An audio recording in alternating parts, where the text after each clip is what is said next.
Hello, everyone. This is Ted Check. I'm the Public Information Officer for the International Foundation for Protection Officers. I'm here with Matthew Porcelli.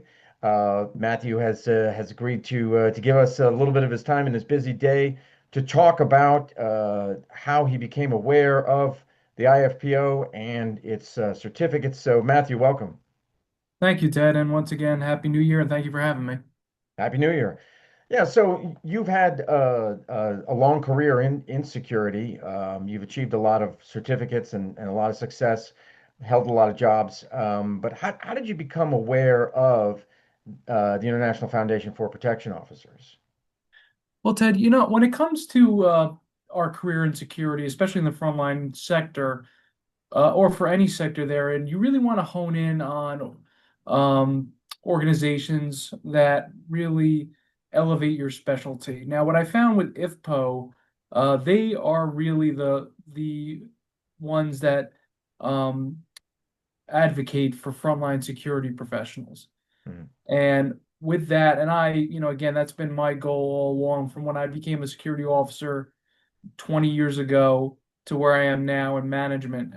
So when I first came upon IFPO and saw that what their membership was, their message of bringing, because a lot of security officers, even in the entry level positions, they don't really know that this is a imperative career, especially in the world that we're living in. Mhm. So I noticed with IFPO that it gives them a springboard to really, and for myself included, really to make a career. This is, because a lot of individuals that start out, or even maybe have currently that have been in the contract security or private in-house security on the front line, see this more as a job rather than a career. Mhm. IFPO helps to turn it into a force multiplier and show that there is a career path in this wonderful field that we know as security. So, and I've been a support, obviously, Sandy Davies, Jess Minion, is our CEO and executive director, respectively, and along with a bunch of other members on the advisory board there. I've been worked with them and are very happy to call my friends now. I've been being with IFPO. It's actually, believe it or not, only really for about 3 years. Hmm. They really brought me to the fold, and I'm very happy to be part of the IFPO family. That's great, and we're happy to have you. And so we can see, everyone can see your background there has the seal of the MSI, which is the Master Security Instructor. That is, as of right now, that is pretty much the pinnacle of achievement in the IFPO certification curriculum.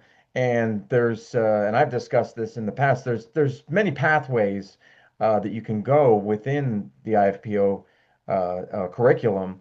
And I would be willing to bet that because of your background and the things that you achieved, you were able to uh, you know pretty much jump right into the MSI. Others would have to do other things before they could get to that. But talk to me a little bit about the MSI and then what that did for you in your career. Well, excuse me, Ted. Well, the MSI actually, IFPO must have been reading my mind because I've been waiting for years for there to be a certification that honed in on training, because that's really been a passion of mine, training, Mhm. security training. I actually do that as part of my current position. I am an account manager with the company that I worked for. I oversee two Class A corporate buildings, excuse me, here in New Jersey. Um, but I do a lot of training, either topical or company-based training. But I noticed that in our industry, there wasn't a lot of qualified individuals conducting the training. Hmm. So it was usually seen as a second hat, if you will. And again, I don't mean this as not as a disrespect for somebody that is taking on multiple roles, but um, tr a an instructor, a security instructor is somebody that um, it's usually, at least I've noticed, and I'm sure a lot of individuals that have obtained this certification, will agree with me, have seen that it's been training and instruction in this industry, especially in the front line sector, has been more of like a uh, check off mark. Okay, this person's been trained on how to hold a post. They're trained on how to if they come in contact, let's say, with a client that ultimately makes decisions with the C-suite or so forth. There's a lot more that goes into it and so forth. Now, for me, it's very the MSI. I know for me could be different than other people. So, for instance, the MSI for me has really propelled my career in the frontline industry. I'm very proud to have it as one of my post nominals. Within my business card, within my email, Mhm. because I do a lot of training to make sure that the acumen that my security team is increased because once again, I mentioned before that a lot of people that are coming into the security industry from the entry level or maybe transitioning are doing it as just as a job, which is okay. But if I'm going to train somebody or be an instructor, I want them to know that I was not just okay, Matt Porcelli, uh, do me a favor, can you train this person? But I have no really background on training. It's all right. Just go through the motions. It's okay. We Mhm. need just something on paper. Now, again, this is just a hypothetical inference. I'm just making it a hypothetical. But what the MSI does is that, and again, I'm on the committee for the MSI with a few other people, is that it really is a rigorous. We do a background and we check, an application process and we do interviews with these individuals because a lot of times post nominals are very much thrown around easily. Like Mhm. they're just very easily awarded. I mean, and again, people pay like an innumerable these ridiculous amounts of money. They go online and they look for these. I call them well, if you even want to call them, they call themselves other reputable, these little like small cookie cutter organizations that no one's ever heard of, and Mhm. they will give you these post nominals, but there's no backing. I mean, for example, though, but with IFPO, with the MSI, you'll know that somebody that carries a master security instructor post nominal, they are certified and gold stamped in security instruction. They have maybe had, for example, 20 plus years in contract security, in-house security, maybe had a career in law enforcement, not just, okay, I was on, and Ted, I love cops. I was actually three-fourths a cop, I tell people. I was an auxiliary police lieutenant, and I was a 911 police dispatcher. So I was almost there, but, I always say it's easier if I can just tell people I was three-fourths a cop. Gotcha. So, for instance, we just don't put people on and say, okay, I was a police officer. That still doesn't qualify. If you were a field training officer, let's say that, that may carry some weight as well. Point of what I'm saying here is that for the MSI, it's not just an easy slap on post nominal. Just like all the other certifications with IFPO, there's a process and there's a reason behind it. So for those listening or watching, I would definitely, I know for me, it's definitely a certification that I am very proud of, and it's something that is really definitely, um, as I've seen, it's actually grown globally as well. We've seen, so it's not just for the U.S. North American market. We've seen it in other, basically almost in every continent as well. So it's very adaptable, no matter where you sit. That's great. So take somebody, say to somebody that's interested in security, but they haven't jumped into the profession just yet. What would your advice be to them, as far as seeking out certifications like those offered by the International Foundation for Protection Officers? Well, I mean, they've taken I would tell them, first of all, they've taken the right step. First of all, is that they want to learn more. They want to move forward. Most people, you want to see what their objectives are. And again, I know that may sound cynical. I don't mean objectives like what do they want to get out of it in a sense that, they're just doing it for the money. I mean, again, yes, it has to pay the bills, but where do they want to be within 5 years? Now, Ted, I've been very blessed to be a mentor, not only officially, but unofficially, meaning that people have seeked me out when I wasn't even putting myself out there as a mentor.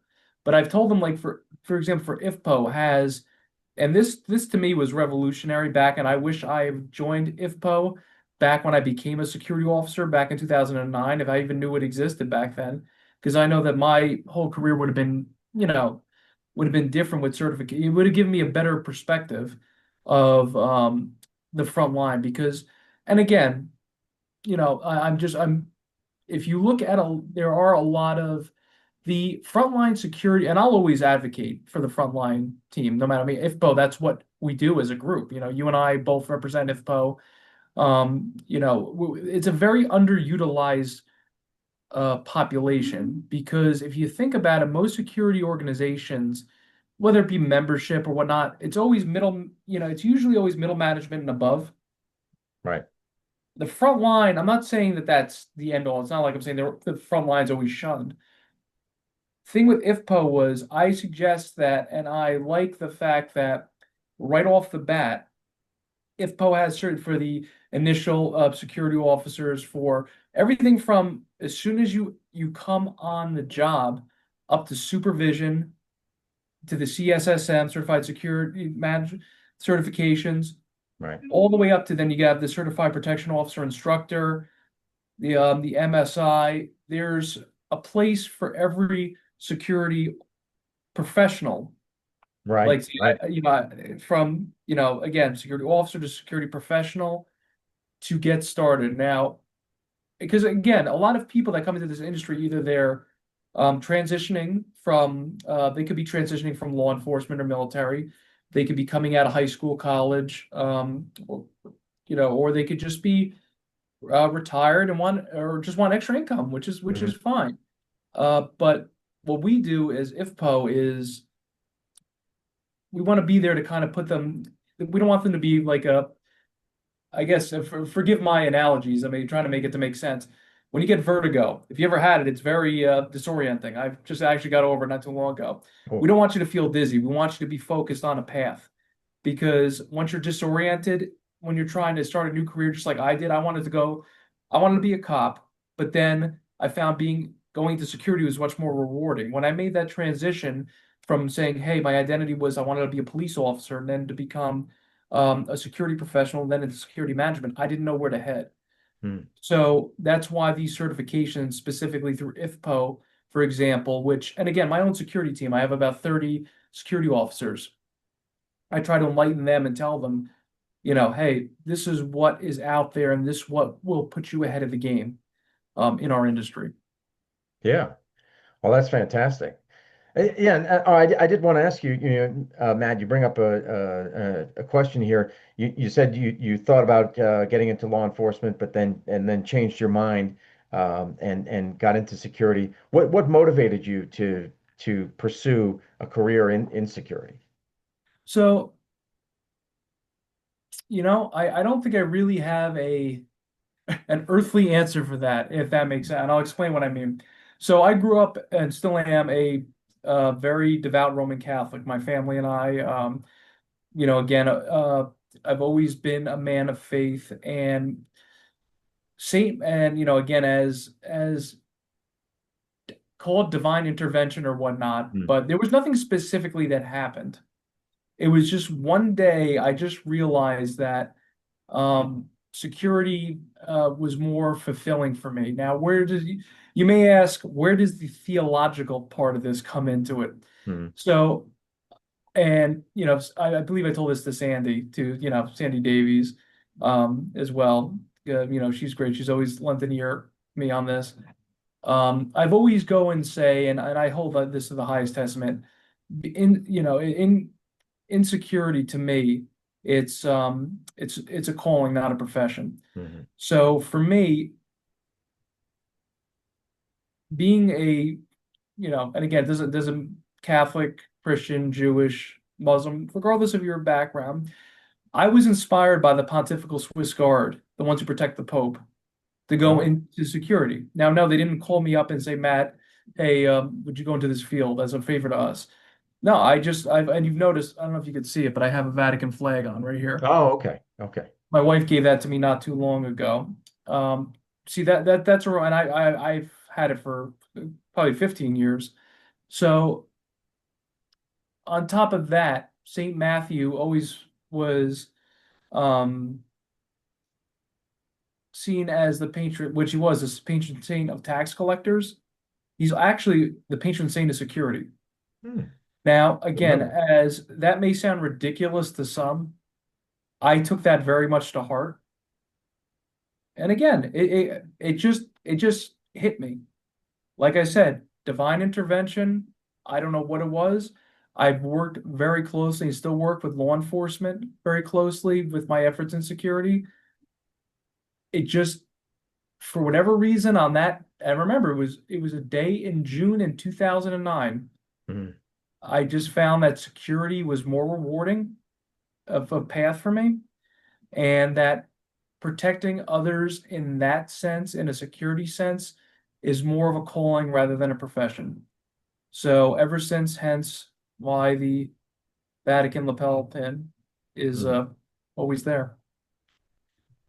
Oh, that's And great. like I said, you probably won't get too many answers like that without people going like, think that I'm trying to be funny, but no, No, no, that's the that, best answer I could give, yeah, Ted. no, no, I appreciate it. I appreciate it, Because Matt. I'm one of those guys that, like I said, I'm like, if I'm in a large crowd, like most people, like I'm always looking around. Like I said, it's almost, it's natural. Mm. I'm always on, like before we got on the call, I'm like Inspector Gadget. If you guys remember that, I'm always on duty, even when I'm not working. Uh-huh. Gotcha. Gotcha. Well, Matt, thank you so much for taking the time out of your day Oh, thank to you. talk with us here. And truly, I appreciate it. And yeah, best of luck. You look like a young guy, so I'm sure you have many years ahead of you. And so yeah, best of luck with that. And thanks for your work with the IFPO and the MSI. My pleasure. And believe it or not, I'm 40. Okay. All right. I'm 40, so people say I'm still young, but you know what? I'm only as young as I feel, but I'll still be out there protecting for as long as God willing, as long as I can. So thank Nice. you though, Ted, very much. And I want to thank IFPO for all they've done for me as well. So thank you. All right. Thanks, Matt. Take care. Take care, Ted. Thank you.